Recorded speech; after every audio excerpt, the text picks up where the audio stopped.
Une première depuis le 24 février passé. Le secrétaire général des Nations Unies, Antonio Guterres, s'est rendu en Ukraine pour une visite exceptionnelle. La délégation onusienne a visité les deux villes de Borodianka et Boutcha, dans la périphérie de Kiev.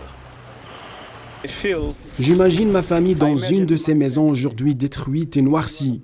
Je vois mes petites filles courir en panique. Une partie de la famille qui finit par être tuée. La guerre est une absurdité au XXIe siècle. Aucune guerre n'est acceptable au XXIe siècle.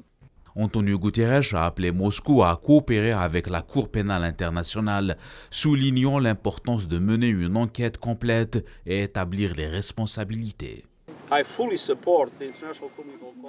Je soutiens pleinement la Cour pénale internationale et j'appelle la Fédération de Russie à accepter, à coopérer avec la CPI. Mais lorsque nous parlons de crimes de guerre, nous ne pouvons oublier que le pire des crimes est la guerre elle-même. Après la visite des deux communes, le diplomate onusien s'est entretenu avec le président ukrainien Volodymyr Zelensky, où il était question des corridors humanitaires et la situation à Mariupol. Sur le front, la Russie gagne progressivement du terrain dans le Donbass, après que les opérations de Moscou se sont concentrées sur l'est du pays. Selon la défense russe, 67 installations militaires ukrainiennes ont été bombardées au cours des dernières 24 heures.